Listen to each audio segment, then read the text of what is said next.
India की कल से आज तक की सारी बड़ी खबरें अगले 3 मिनट में। हरियाणा के नए डीजीपी लेट सुशांत सिंह राजपूत के ब्रदर इन लॉ हैं। ये डीजीपी हैं senior IPS officer OP Singh. ये अपॉइंटमेंट तब हुई जब पिछले डीजीपी शत्रुजीत सिंह कपूर को छुट्टी पर भेज दिया गया आईपीएस ऑफिसर वाई पूरन कुमार के सुसाइड केस के बाद। वाई पूरन कुमार ने अपने सुसाइड नोट में 8 सीनियर आईपीएस ऑफिसर्स के नाम लिखे जिन पर उन्होंने हरासमेंट और डिस्क्रिमिनेशन का आरोप लगाया। चंडीगढ़ पुलिस ने 6 मेंबर एसआईटी बनाई है इन्वेस्टिगेशन के लिए।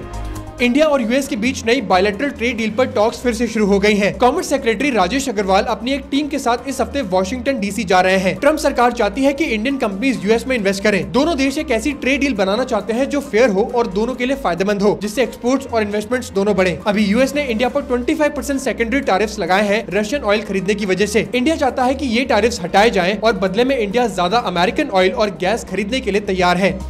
जैसलमेर से जोधपुर जा रही एक बस में भयंकर आग लग गई। रिपोर्ट्स के हिसाब से बस के एयर कंडीशनिंग सिस्टम में शॉर्ट सर्किट हुआ और इससे गैस लीक हुई और पूरी बस में आग लग गई। इस बस में 35 से ज्यादा पैसेंजर्स थे, लेकिन 20 लोग जिनमें 3 बच्चे भी शामिल थे मारे गए और 15 लोग गंभीर रूप से इंजर्ड हैं। इंडिया के एशियन एलिफेंट्स की पॉपुलेशन अब बहुत कम हो रही है। रिपोर्ट्स के हिसाब से इनकी पॉपुलेशन 22,446 एस्टिमेट की गई है। ये 2017 के 27,312 से लगभग 17.8% कम है। लेकिन रिपोर्ट्स ने कहा है कि दोनों नंबर्स को सीधा कंपेयर नहीं किया जा सकता क्योंकि इस बार नया डीएनए टेस्ट मेथड यूज हुआ है। फिर भी ये रिपोर्ट वार्निंग है कि अगर एलिफेंट्स के रहने की जगह को बेहतर नहीं बनाया गया तो आगे उनका जिंदा रहना मुश्किल हो सकता है।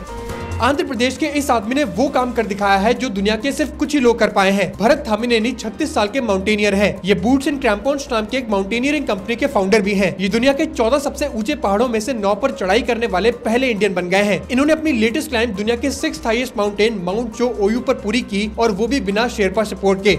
कनाडा फिर से इंडिया के साथ रिश्ते सुधारने की कोशिश कर रहा है। कनाडा की फॉरेन मिनिस्टर अनीता आनंद अपनी पहली ऑफिशियल इंडिया विजिट पर आई हैं, जहां इन्होंने कहा कि कनाडा का मेन गोल इंडिया के साथ अपने रिश्तों को बेहतर बनाना है। अनीता आनंद 12 से 17 अक्टूबर तक इंडिया, सिंगापुर और चाइना के डिप्लोमेटिक टूर पर हैं। इन्होंने पीएम नरेंद्र मोदी के साथ मीटिंग भी की, जहाँ दोनों ने ट्रेड, एनर्जी, एग्रीकल्चर और टेक्नोलॉजी कोऑपरेशन पर बात की।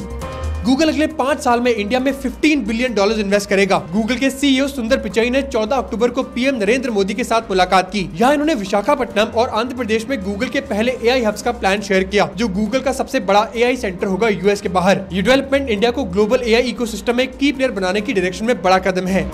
बिहार की गया डिस्ट्रिक्ट में एक एयरफोर्स सोल्जर ने अपना नकली अंतिम संस्कार ऑर्गेनाइज करवा लिया। 74 साल के मोहन लाल ने सोचा कि ये देखना चाहते हैं कि उनके मरने के बाद लोग इन्हें कितना प्यार और रिस्पेक्ट देते हैं। लेकिन जब लोग शमशान पहुंचे तो सबको शॉक करते हुए ये अचानक उठ गए। बाद में इन्होंने एक पुतला जलाकर नकली अंतिम संस्कार किया और सबके लिए खाना भी रखा। तो ऐसी और डेली अपडेट्स के लिए मुझे फॉलो जरूर करना।